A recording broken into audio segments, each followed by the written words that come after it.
Hello and welcome to Politics at Jack and Sam's, the podcast that lets you sizzle in the sun while we sit in a darkened room with the curtains closed in order to tee you up for the week ahead in British politics. My name is Jack Blanchard of Politico, and with me, as always, is the great Sam Coates of Sky News. And this week we are at my house, yes indeed, sat in the attic with the curtains closed while I can hear my children playing outside in the beautiful summer sunshine. We're here to talk politics. Sam, how's your weekend been? Oh, it's been absolutely lovely. We've been making maximum advantage of the sun. I went and took 4 kids biking on Friday, Jack. Nice. And the great news is that 3 of them came back without having to go to A&E and without a broken collarbone. 3 of them did. That sounds like it went marvellously well. That's quite good by your standards, Sam. Well done. Well done, me. Yes, very good. Okay, yeah, we indeed have also been enjoying the sun. I took my kids to the zoo yesterday, or at least I should say Battersea Children's Zoo. It's not really lions and tigers and more like farmyard animals, but I think that was enough for them, given they are essentially farmyard animals themselves at this stage in their lives. Well, there's lots to get on with this week because it looks as if foreign affairs might just about overshadow everything else. And it's something that, as it happens, the government is very keen to talk about as the world waits and watches what is happening both in northern Ukraine and in southern Gaza. But there is also loads going on in Parliament this week. We've got big tussles coming over migration, law and order, misbehaving MPs, and, sorry about this, Sam, football to discuss on the podcast today. OK, never mind. Anyway, how did we do last week? I would say we did not do that well last week, Sam. I don't think it was great. We were right about the importance of the economy last week. That was good. We talked about the big moment for Rishi Sunak on Friday, predicting Britain would move out of recession, and so it came to pass. But in my opinion, we did not talk enough about the situation in Gaza and how that might blow up again and dominate the conversation here. We forgot to mention Robert Jenrick's leadership bid, and we didn't expect one of the most right-wing MPs in the entire Conservative Party to defect to Labour. I mean, I think you're being a bit harsh because even the Prime Minister didn't know until Penny Mordaunt told him 5 minutes before PMQs. I'm the only one in the Shouty cabinet knew before. I was interested when the Times reported that Rachel Reeves didn't know. That was quite an interesting insight into how Keir Starmer, I think, is probably adopting Sue Gray's caution and penchant for secrecy. Let's get on with the podcast, Sam. We're going to focus on foreign affairs first this week, not least because we didn't do very much on it last week, and also mainly because as we sit here on Sunday afternoon, it's about 4 o'clock on Sunday afternoon, it feels like we might be on the brink of some very significant moments in both of the big conflicts which have dominated geopolitics this year and much of last year. In northern Ukraine, we've seen Russia this weekend launch its first major offensive since withdrawing nearly 2 years ago. There are fears that Vladimir Putin once again has his sights on the country's second largest city, Kharkiv. And in Gaza, there are reports of further Israeli incursions into the southern city of Rafah ahead of what the West fears could be a full-blown invasion any day now, and many think a genuine humanitarian catastrophe. Now, Sam, neither of us, even with our mystic meg powers, are going to be able to predict exactly how these military situations develop this week, but it's pretty clear to me nerves are properly frayed about this in Whitehall, and either or both of these situations have the potential to very quickly overtake UK domestic politics this week if they get moving. That's right. I mean, I think that there is a feeling in Whitehall that we could see action in Rafah if it happens, and everything's a bit uncertain, possibly as early as Sunday into Monday. And we could see action on Kharkiv by Russia at the back end of the week, although I am told that with both of these things, there's a different assessment every hour or two. So it's not only a question of when, in both cases, it's a question of if, because there are so many moving parts. Let's start with Gaza, because as you say, that feels more likely to move more immediately. As we sit here on Sunday, the situation is absolutely fraught, and this played out through last week. We saw President Biden taking the extraordinary step of publicly piling the pressure on Benjamin Netanyahu, threatening to withhold American arms sales if this invasion goes ahead. And yet all the signs are that Netanyahu wants and plans to press on. We're hearing defiant noises out of his government. We know that domestically he does not have a lot of political room for manoeuvre here. He's under huge pressure from the hardliners in his coalition to press ahead with this. And there is a sense that he gets political kudos at home for being seen to stand up to President Biden. And then this weekend we've seen Israel ordering ordering Palestinians out of central Rafah, reports of further tank movements. It does feel like this could be about to happen. David Cameron on the Sunday shows was drawing a very distinct line between America's threat and what Britain can actually do. You know, there is a slight sense of helplessness here in Whitehall now that things have got to this stage. It's not just standing up to President Biden. You know, this is a campaign in Rafah that Britain also has said should not happen. David Cameron was on the phone to Benjamin Netanyahu's aides over the weekend to reiterate Britain's position. But I think there is a sense that there is not a lot stopping Benjamin Netanyahu at the moment for the reasons that you outlined, not least after last weekend, and because people had thought that we might be on the precipice of some kind of peace deal.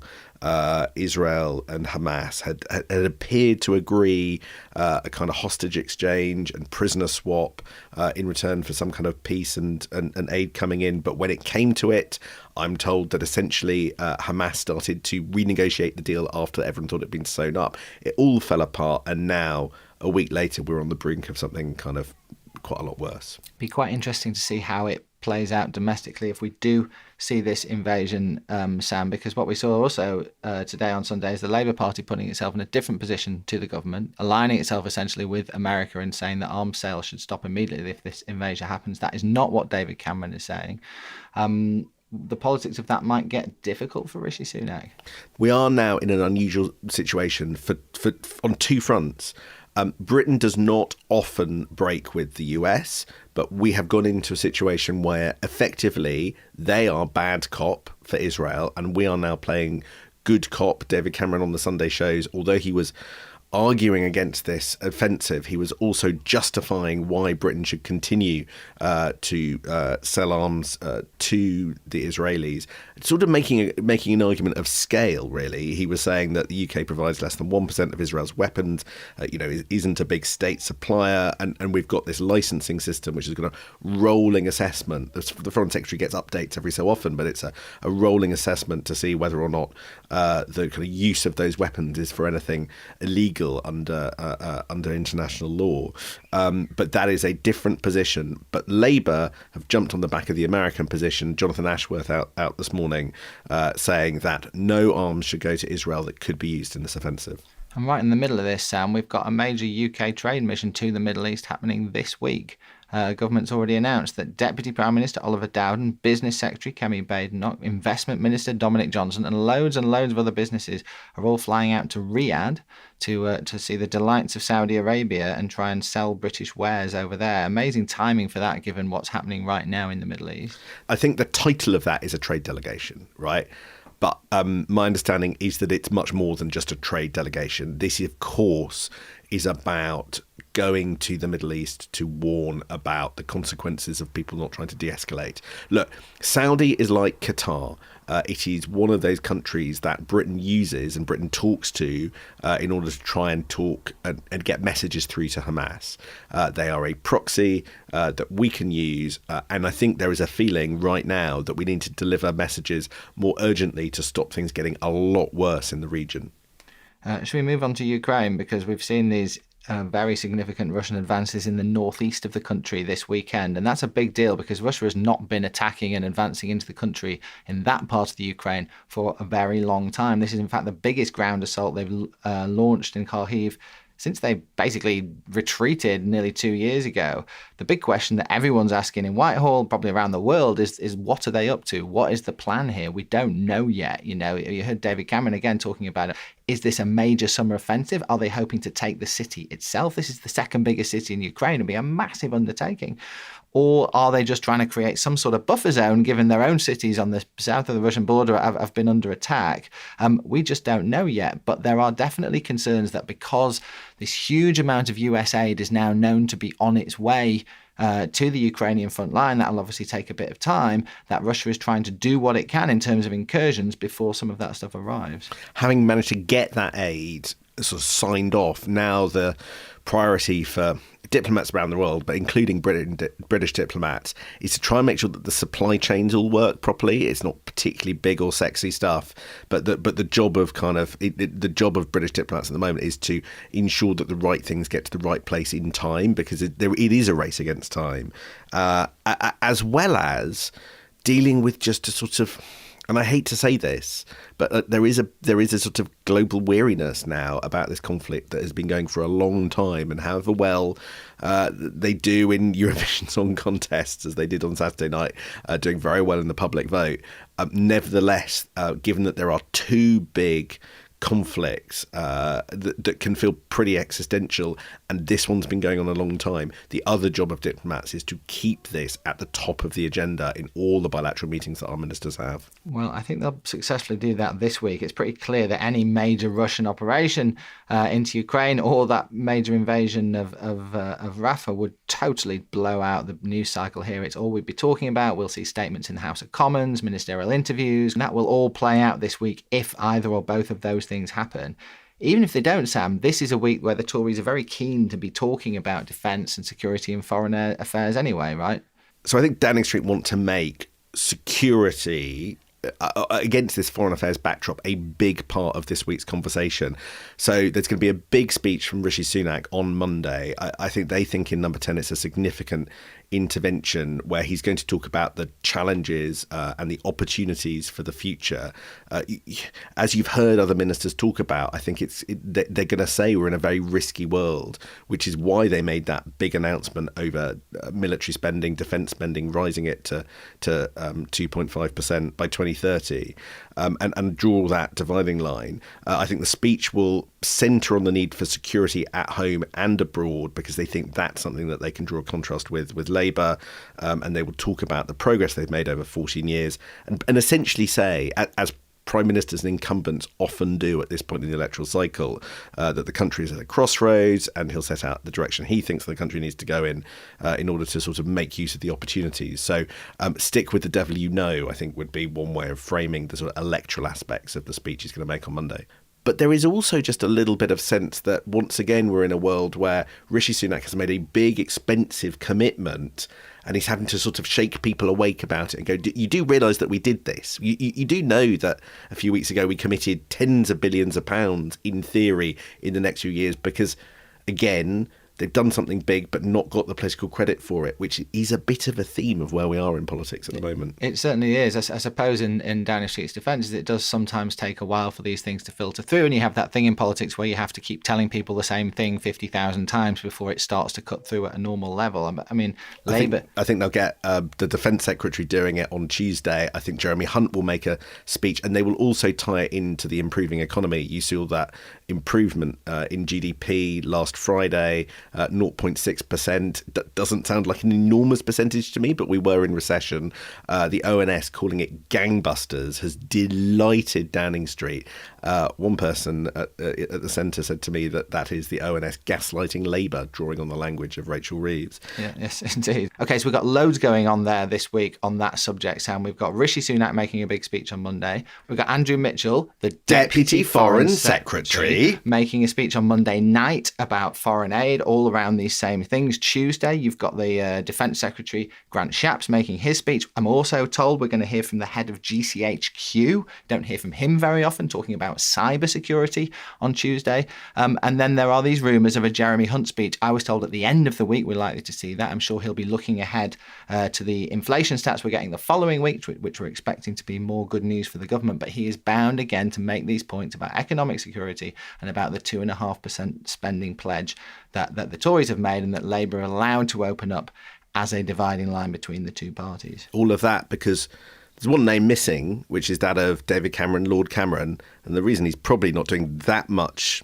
speechifying this week is because we've had more than enough of him this weekend. How much David Cameron have we had on Sunday? He did about 40 odd minutes of TV interviews. We've got this big glossy Sunday Times interview, which is brilliant, done on his fancy private jet. It's full of brilliant details. Yeah, the policy stuff's okay, but I love the entourage of 12 he takes everywhere, including a personal videographer. The fact his private jet had sofas and a menu including burrata and steak. Isn't life grand if you're the steak easier to cook rare at 10,000 feet? I've never tried, to be honest. Anyway, Sam, the most interesting bit of all the Cameron coverage, all of that stuff, was not any of those things, but actually the news story in the Sunday Times, briefed by a mysterious source to the Sunday Times about David Cameron's all-important trip last month to see Donald Trump at Mar-a-Lago. Genuinely, this made my jaw drop. I couldn't believe what I was reading. So we were joking about this just the other week, Sam, saying, like, did David Cameron save the world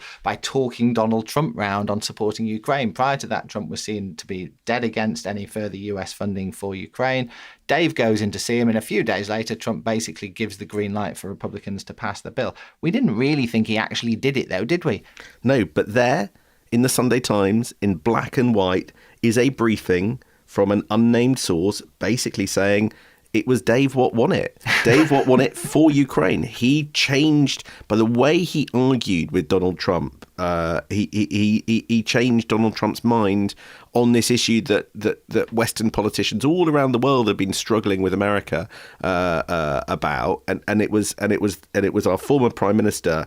And what our Dave did was he went in to see Trump and he delivered a simple message. He told him, what are the best conditions in which you as president can make a deal in January?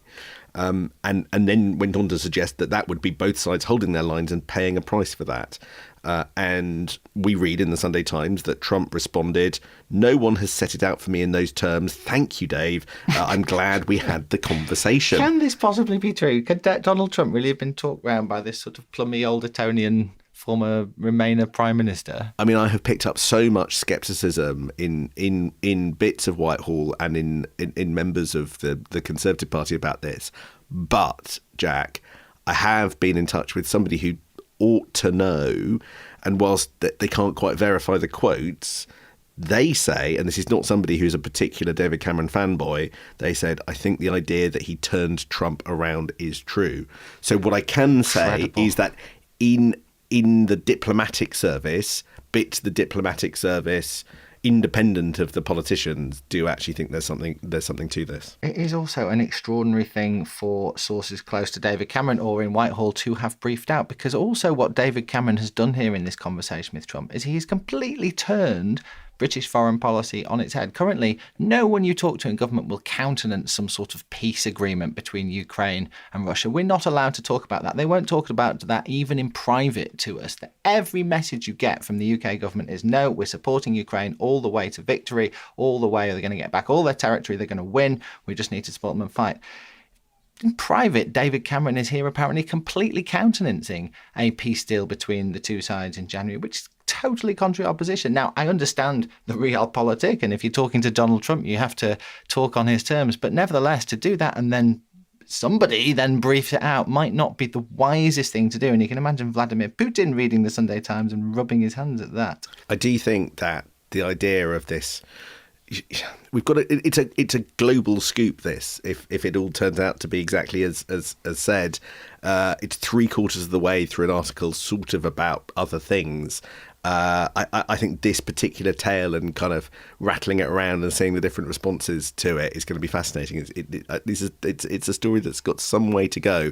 I look forward to our American friends picking it up and doing a bit of due diligence on their side. Coming up in part 2, we have an important week for the Labour Party on foreign affairs as well, and then all manner of parliamentary clashes, including over misbehaving MPs, football, Sam, law and order and migration. Stay with us. Okay, so it might be a busy week for foreign affairs, it might be a busy week for the government, but there are plenty of tricky moments coming up for the Labour Party this week. Firstly, following the defection of Natalie Elphicke, we get the first PLP meeting, the first Parliamentary Labour Party meeting since that happened.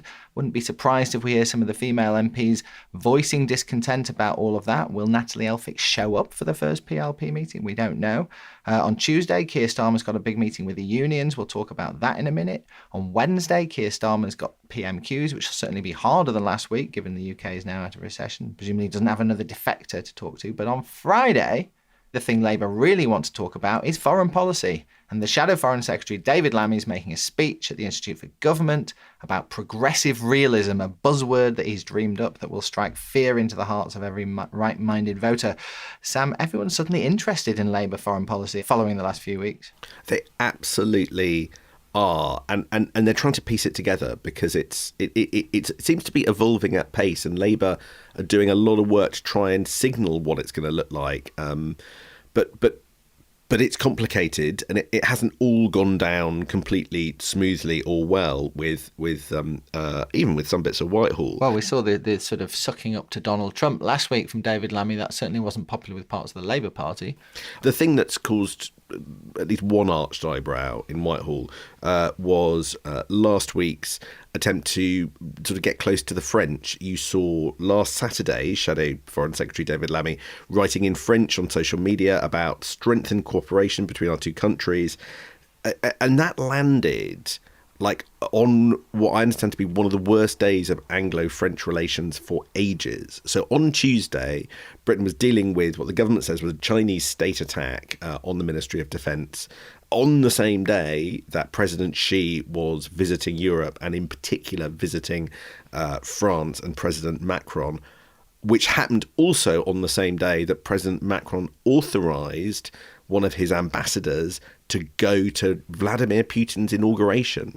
So you have the French sort of, in the words of one person, cozying up to both Russia and China on the same day that China was blamed for this attack on the Ministry of Defence, and Russia was preparing for a renewed assault on Kharkiv. One person in Whitehall called the French action disgraceful, and the Labour positioning as naive.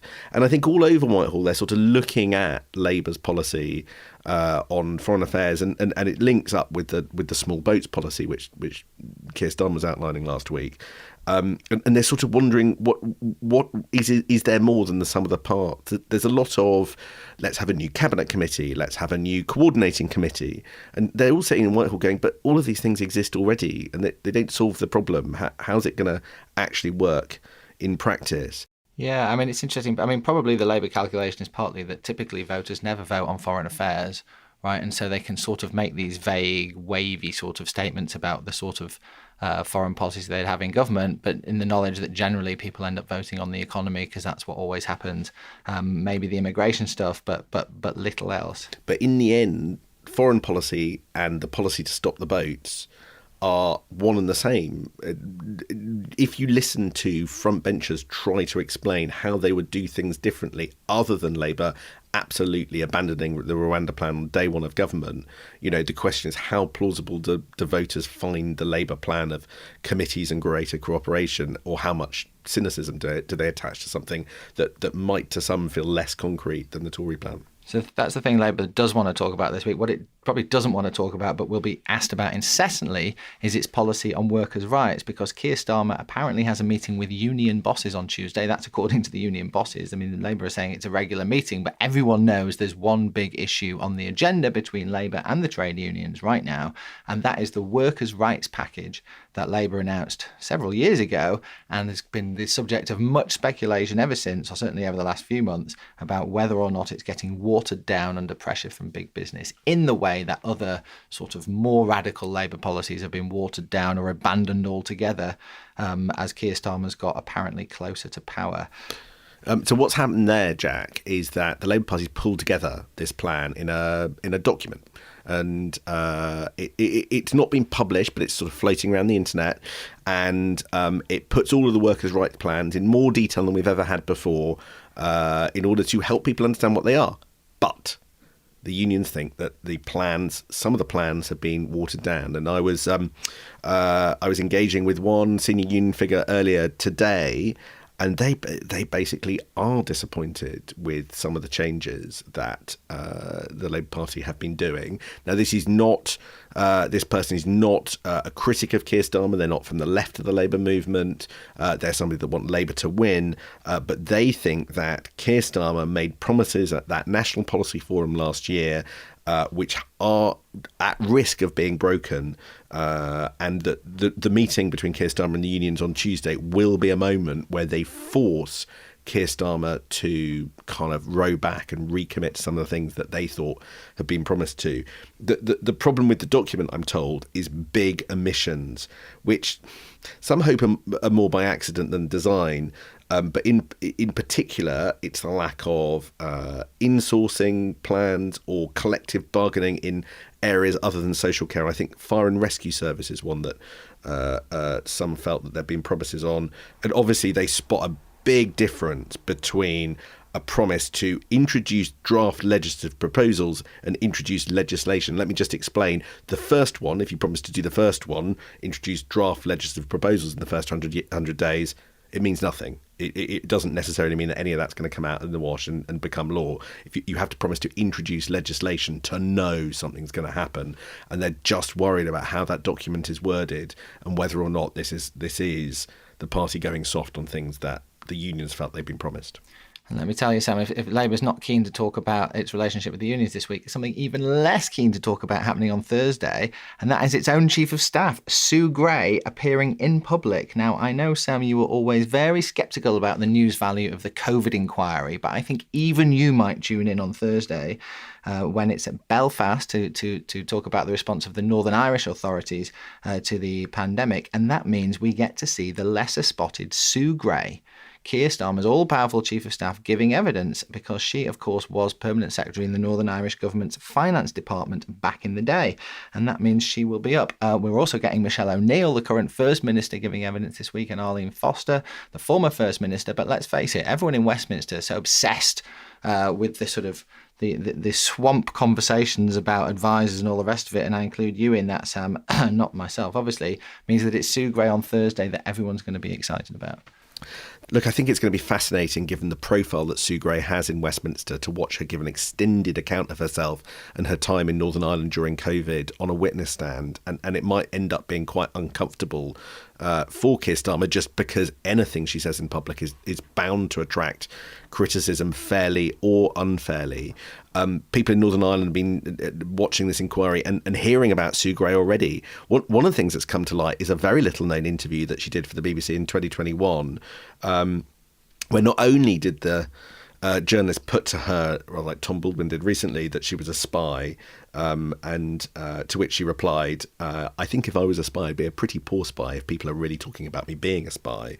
But more particularly, there was a difficult episode for her because I think she wanted to become the head of the civil service in Northern Ireland and didn't. And she was asked in that interview, why not? And she replies, why didn't I get the job? I'm not sure I'll ever quite know, but I suspect people may have thought that I am too much of a challenger or a disruptor. I am both, and perhaps there was going to be too much change. Isn't it fascinating to have, Keir Starmer's Chief of Staff describe herself as too much of a disruptor? What does that tell you about her? What does that tell you about what Keir Starmer wants to use her for? Clearly, she fell out with other members of the senior civil service in Northern Ireland. The de facto head of the civil service there, kind of the temporary head of the civil service, somebody called Jenny Piper, talked at this inquiry about how Sue Gray left behind a number of difficult matters that her and colleagues had to deal with. And she said, I recall and accept being quite angry about her behaviour in the aftermath of her departure. It all sounds like it got quite nasty. Let's see what comes out on Thursday. Beyond the machinations of the Labour Party and indeed the geopolitical crises erupting around the world, there's actually quite a lot happening in Parliament this week, Sam, and we should just run through a few of those things as well before we finish. First of all, on Monday night, this is quite a big one. MPs are going to be asked to debate and vote on proposals for how to deal with MPs who have been accused but not convicted of serious offences. We're talking about very violent or sexual offences. There's currently no real system for this until an MP is actually convicted and sent to prison. Currently, MPs who get arrested by the police or charged, they tend to stay away from Parliament of their own volition, or they cut some deal with the whips not to turn up. And the House of Commons Commission, which is a cross-party body made up mostly of MPs, they want to codify this. So they've put forward actually 2 reports now saying, both coming back with the same conclusion, that if an MP is arrested for this sort of offence, they should be banned from Parliament, or at least a panel should decide whether to ban them from Parliament. That was the proposal MPs were expecting to vote on Monday. But Penny Mordaunt, the Commons leader, when she brought this forward last week, or published this last week, suddenly she'd raised the bar. And it's not MPs being arrested who will face these, but MPs being charged by prosecutors, which is a much higher bar for this sort of exclusion to happen. And this has caused a lot of upset. I mean, no surprise. I mean, most workplaces would probably make sure somebody who'd been arrested for some of these offences couldn't just wander around the the workplace with impunity. Well, certainly, and in the case of other public services, imagine teachers or police or whoever being arrested for those kind of offences, and yet the proposal from the government is that you have to be charged before this would happen. So there's going to be a 2-hour debate and a vote on Monday night over whether to back Penny Mordaunt's proposal or an alternative proposal that's been put forward by the opposition parties, actually in a Lib Dem chief whip's name, but Labour are backing it, which is to lower that bar and say anyone arrested of these kinds of offences should be banned. And so MPs are going to get the chance to choose between the two. It's going to be a free vote, which means the MPs are not whipped, although clearly both sides are recommending something. The government has a recommended plan. Labour is recommending its MPs choose the lower bar option of people who've been arrested. And we're going to have to see how that plays out. It's not quite clear which side is going to win, but there's a lot of unhappiness about it. And there are some traditionalist Tory MPs who feel very strongly that, some of these claims are vexatious, and therefore, just because the police have then decided to interview you and possibly under caution, maybe arrest, like that doesn't mean that an MP should be barred indefinitely from Parliament. Lots and lots of MPs would disagree very strongly with that view, and I think you'll see that very heated debate and then a real crunch vote happening on Monday night. That really is edifying stuff. Anyway, let's move on to another thing on Tuesday. If you remember, government's been trying to clamp down on legal migration routes. And in March, Home Secretary James Cleverly wrote to the Migration Advisory Committee to ask them to rule on whether or not the graduate visa route, which allows overseas graduates to stay in the UK for 2 or 3 years after graduation, and to assess it to make sure it wasn't being abused and that some of the demand for study wasn't a desire for basically people to stay in the country rather than for education. And the MAC are going to report on Tuesday. My sense is from somebody watching this very closely is that the MAC is a bit grumpy about being put in this position because they feel it's, they're basically made to sort of take part in a party political row, and they don't feel they've been given enough time to do a proper deep dive. What they have found is that already there's been a sharp drop in applicants because the government has cut the students bringing their dependents, but the whole question will be, what does this show? If it shows a big drop, does the government still need to take action? And what is that action? I'm told by somebody watching this that James Cleverly buys that there has already been a sort of partial solution to this problem because the numbers have dropped, and Jeremy Hunt and Gillian Keegan, the Education Secretary, don't want to harm universities when they're all on the knife edge financially. Jeremy Hunt is said to be very concerned that 1 or 2 could go bust between now and the election, with thousands of students having nowhere to go. The government will publish this report, but will not say on Tuesday what it's going to do. That will come soon after. So I think there's going to be a big public lobbying campaign by David Willits, the former Skills Minister, Nicky Morgan, the former Education Secretary, Joe Johnson, David Blanchard, all about the impact on the education sector if they go ahead with further squeeze to foreign students. Yeah, right. And you can see that turning into quite a Tory tussle in the weeks ahead, can't you? You talk about lobbying. Let me just give you one more thing. The mother of all lobbying battles have been playing out in Parliament over the last few weeks behind closed doors. I don't know if you've come across this, Sam, or whether your brain switches off every time you hear the word football, but the government is actually regulating this massive UK entertainment industry for the first time. The Premier League is a £5 billion revenue industry, and the government is introducing a regulator for the first time because the whole football system has proved incapable of producing a stable and equitable system whereby little clubs don't keep going bust while the massive clubs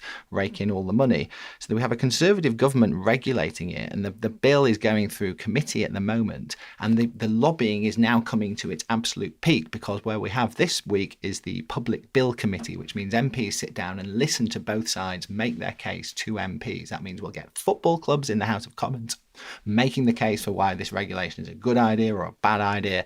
The English Football League says this is essentially a red wall story, or at least people connected to that campaign do, because if you think about it, the smaller teams in English football are often smaller town clubs versus the big metropolitan ones. And, Boris Johnson kind of got this when he was Prime Minister, and that's one of the reasons that there was some momentum behind this regulation. But the English Football League say it's now been watered down. They've got a big concern about these parachute payments, which is millions of pounds, which are given to Premier League clubs every time they get relegated out of the league, and they say that creates this big inequity in the system. They want the bill to address it. You're going to see an absolute battle, and it's all happening right before MPs and right before an election. And some of these red wall MPs really want a big win to wave at their constituents and say, we're doing something to save your small town football club from going to the wall in the way that too many clubs have done over the past few months. And that will play out all this week as MPs sit and listen to both sides make their case. The political drama sounds probably more exciting than the football to me. So there we go. That depends how much you like very, football. very unfashionable view. Anyway, what's the week ahead? Okay, so Monday we've got Rishi Sunak making a big speech on security. We've got Esther McVey making a speech on wokeism in government. Something to look forward to, Sam. The former immigration minister, Robert Jenrick, he's doing Popcorn TV on Monday night. You remember we had Liz Truss doing that last week with a couple of hundred viewers. Let's see if Robert Jenrick can beat that number. And Andrew Mitchell, the Deputy Foreign Secretary, is making a speech at the Bright Blue think tank. On Tuesday, Keir Starmer meets union leaders to discuss workers' rights. That'll be fiery, as we were saying. Oliver Dowden and friends are off to Riyadh for the trade mission. That's got a little bit of Middle East peace process brokerage about it too. Grant Shapps is doing a speech at the Sea Power Conference in London. The head of GCHQ will be addressing a cybersecurity conference in London. Michelle O'Neill, the First Minister of Northern Ireland, is at the COVID inquiry, and Theresa May is giving a lecture at the Hansard Society on how the House of Commons works. Wednesday, PMQs as usual. We've got the second briefing for Tory MPs from Rishi Sunak, his campaign chief, Isaac Levido, and Tory chair Rick Holden. You remember we had one of those last Wednesday. They're doing it again if it was not fun enough the first time. Peter Mandelson is speaking at a conference on Wednesday, Sam, called Britain Renewed. Let's hope they ask him if he wants to be the next ambassador to Washington. Did you see that story? And did you pray it would come true as a journalist who wants to see the Dark Lord? He would be brilliant for journalism. Brilliant for journalism. That's what we care about. And former Northern Irish First Minister Arlene Foster is at the COVID inquiry in Belfast. Sue Gray is at the same inquiry on Thursday, and more Theresa May action this time. She's doing the press gallery lunch in Westminster. Double dose of Theresa May this week. What a treat. Friday, the House of Commons is sitting for private members' bill, and we get that David Lammy speech we mentioned earlier on Labour's foreign policy. And we'll have electoral dysfunction with my colleagues Beth Rigby, Jess Phillips and Ruth Davidson. And then next week, we're going to do the podcast remotely. Why, Sam? Because I am running the Hackney Half Marathon, which I only signed up to a week ago, and I've been training very hard for, and forgive me, a tiny moment of sincerity, you so rarely get this from me, for a charity called Literacy Pirates. Based in London, they basically try and help the most disadvantaged kids to read. It's the thing that makes the biggest difference in terms of their life chances. It's a small charity, and I'm really delighted to be trying to do some fundraising for them. There you go. Who can argue with that? So that means we'll be recording the podcast while Sam Coates is warming up in Hackney before a half marathon. If you can imagine that, he's going to be in his gym kit doing stretches while we talk about inflation stats and whatever else we're going to be talking about next week. But the good news for me is that means that we can get the podcast on early, and I can go and watch the last day of the Premier League and drink some beer. So that is also going to be fun. So we will see you next Sunday for that. Thanks for listening. Thank you very much.